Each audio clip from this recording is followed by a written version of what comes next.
The new budget proposes government regulation of basketball betting, inviting the Hong Kong Jockey Club to submit proposals. The financial secretary estimates this could generate $1.5 to $2 billion annually. A government consultation paper is expected this year, paving the way for legislation excluding local basketball teams. Similar to football betting, some legislators support this, hoping to combat illegal gambling and launch the program before the next NBA season.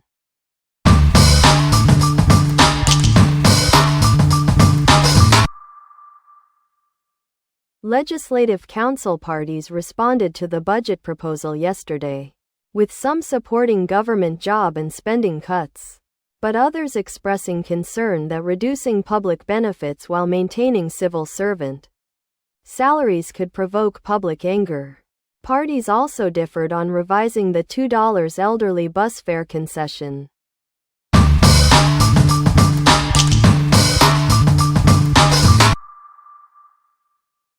The 2025-26 budget demonstrates the government's commitment to fiscal prudence, while maintaining support for citizens.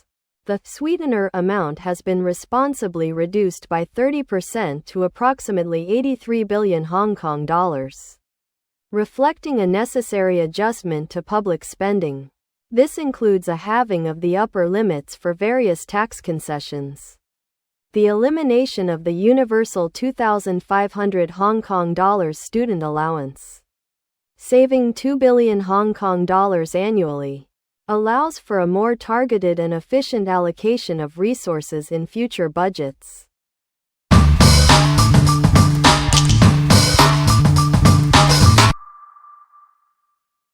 The government's budget unveiled a revised $2 public transport fare discount scheme, offering a 20% discount on fares above 10 Hong Kong dollars, capped at 240 rides per month. Government sources describe this as a moderate adjustment comprising two parts. The 20% discount will be implemented no later than September next year.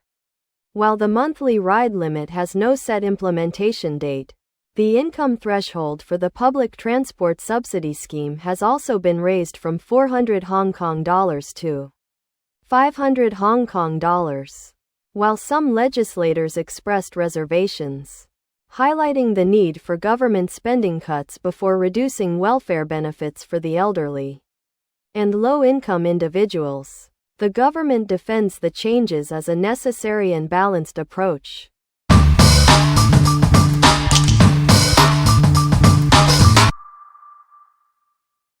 The new budget continues investment in innovation and technology, including $3.7 billion to accelerate completion of the first phase of infrastructure and utilities at the Hong Kong port area in the Lok Ma Chau Loop, $1 billion to establish the Hong Kong AI Research Institute, and $100 million to launch a pilot program this year to upgrade manufacturing and production lines. A government source explained that AI development is a crucial national priority, and the aim is to establish a leading institution to drive research and development, targeting operation from 2026-27, with funding allocated for the first 5 years of operation.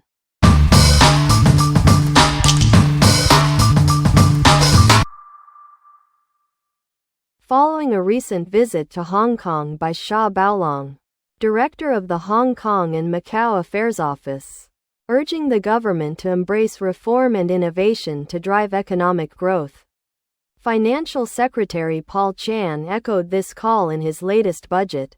The budget's introduction and conclusion both emphasized reform and innovation, highlighting the need to seize a key window of opportunity for accelerated development and using reform and innovation to shape the future and contribute to the nation's high-quality development.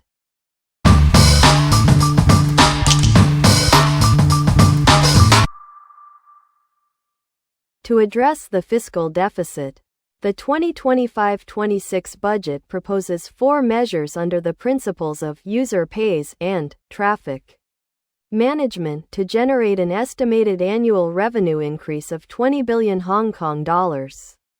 These measures include a review of government tunnel and trunk road tolls, potentially introducing charges for currently free routes, and examining increases to electric vehicle license fees, parking meter charges, and fines for traffic violations such as illegal parking and running red lights. The government aims to complete these reviews and consult the Legislative Council this year, with concrete proposals and implementation planned within several years.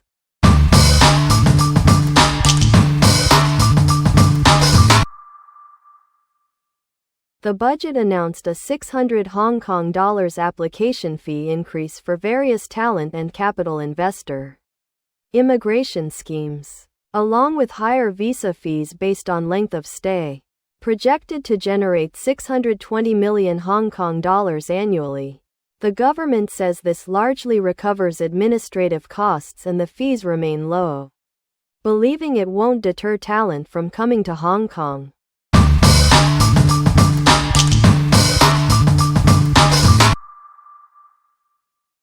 The new budget includes measures to boost tourism, with 46 million Hong Kong dollars allocated over 2027-28 and 2028-29 to support the cruise industry through cash subsidies to cruise companies and a 35% discount on berthing fees at Kai Tak Cruise Terminal for ships docking during the June-August off-season for the next 3 years, resulting in a projected 153 cruise calls this year, 3 more than last year.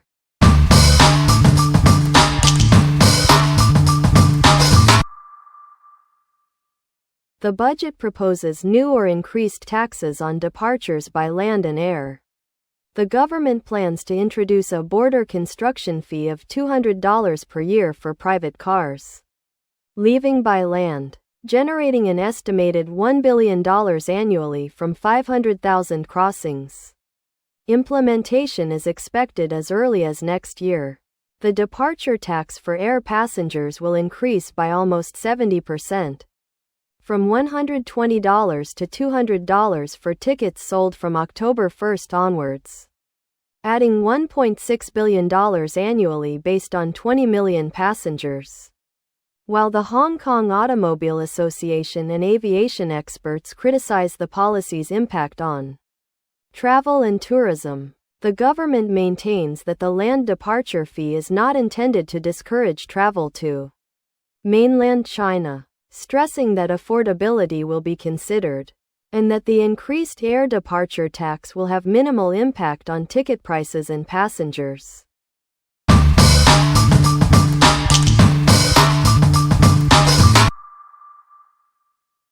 The Education Bureau announced that 6 self-funded tertiary institutions will be permitted to gradually increase their intake of mainland Chinese, Macau, and Taiwanese students to 40% of their enrollment capacity starting in the 2025-26 academic year. Recruitment will be permitted nationwide. A government source clarified that institutions can implement this increase progressively and that the government did not assess potential student numbers or economic benefits, emphasizing that such benefits are not readily quantifiable.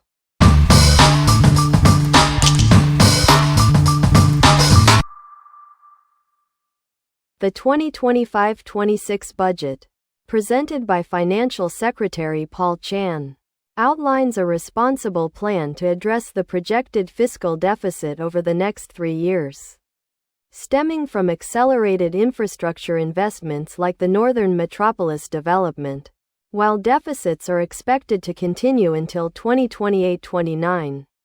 This proactive approach prioritizes Hong Kong's long-term economic growth and prosperity, a crucial element of the government's commitment to securing a brighter future for all citizens. The budget employs a fiscally prudent strategy of prioritizing expenditure control while exploring revenue enhancement, utilizing 4 key fiscal measures, including utilizing government fund reserves and increasing debt issuance to manage public finances effectively.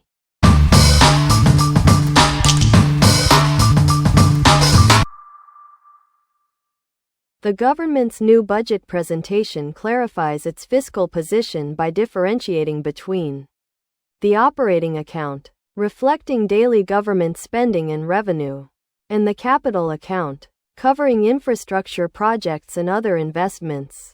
The government aims to eliminate the operating account deficit by 2026-27, while the capital account will remain in deficit for the foreseeable 6 years, requiring increased borrowing. A portion of these borrowings will be used to repay existing debt, demonstrating responsible fiscal management.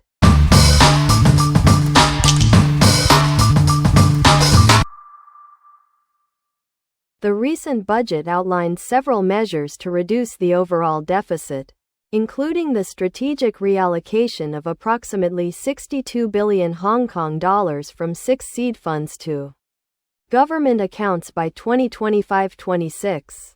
This reallocation, while impacting funds such as those supporting extracurricular activities for underprivileged students, will still leave sufficient reserves for at least 5 years of operation within each affected fund. Furthermore, 150 billion Hong Kong dollars in remaining funds from the Anti-Epidemic Fund will be returned to accounts in 2024-25.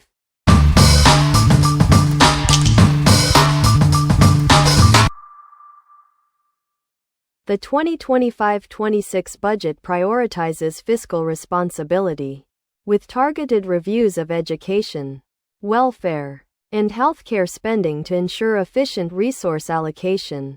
Education funding, while still substantial at $112.4 billion, 13.7% of total government spending, represents a necessary adjustment to ensure long-term fiscal sustainability.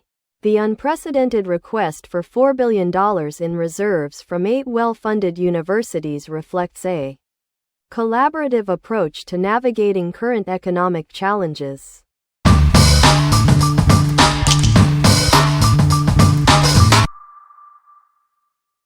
The 2024 budget addresses concerns over the substantial public service payroll, over $100 billion annually.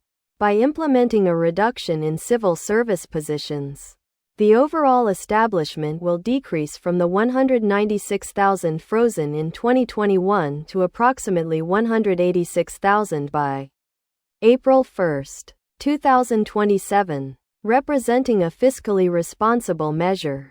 All policy bureaus must submit reduction plans by the second quarter.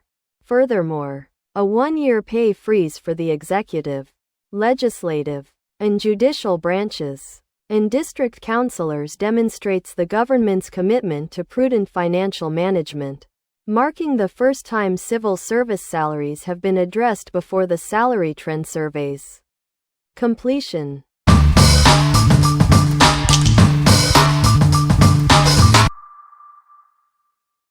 The Health Bureau, as previously announced, will release the public healthcare fee review findings within the year. Following the budget announcement, the government requires time to thoroughly assess the impact of any fee structure adjustments before unveiling a detailed plan in the coming months. This review is not a response to the fiscal deficit. Rather, it addresses the unsustainable long-term burden of nearly 98% public funding of public healthcare services.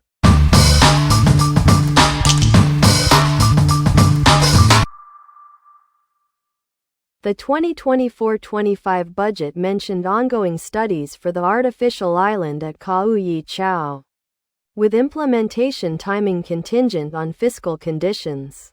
While the latest budget didn't specifically mention the project, a government source confirmed that this doesn't signify project abandonment. The government is currently reviewing project prioritization and planning, with preliminary work already underway. An environmental impact assessment report is expected by mid-year.